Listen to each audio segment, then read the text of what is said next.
Gary Sondermann is a friend of mine. He's Fred Sondermann's son.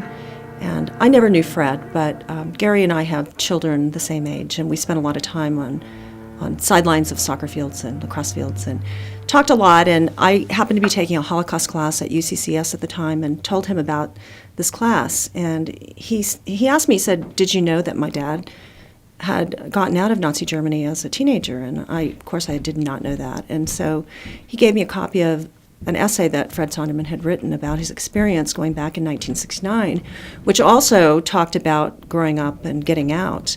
And that essay is what the film was based upon. And I read it, and I found that it was really a fascinating story, and I kept coming back and reading it again, and it never quite lost its first-time read for me. So I started thinking about doing something different with my life, and thought, well, maybe I'll try doing some filmmaking and see what that's about. And I really liked it, took some classes, and decided that once I had the skills to tell the story the way I think it should be told, that I would tell it, and that's what Return is. 30 years ago, this was my country, Germany, the place of my earliest and some of my fondest memories. Holds also recollections of terror and great sadness. I am a former German. I am a Jew.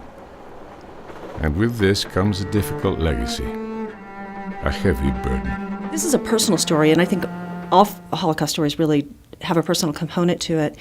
But I think the most interesting thing about this story is Fred Sondermann's response to it, and that he left the country, was forced out of the country, really, and then went back as a visiting professor. And instead of coming back with a chip on his shoulder or with angry responses to the people that might not have done what they should have done, he is open to what they have to say and to hear them and to try to put himself in their place and say, what would I have done and what could I have done?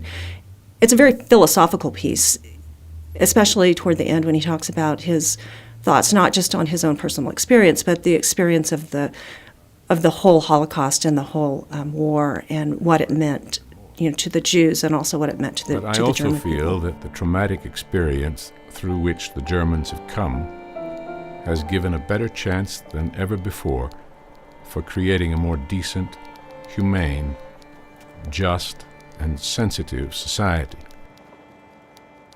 It is an act of self-interest, and also one of justice and charity, to encourage those elements in the German society which are moving toward such a future, to give them the kind of understanding and support which is all the more meaningful because it is grounded in the transcending of a tragic experience.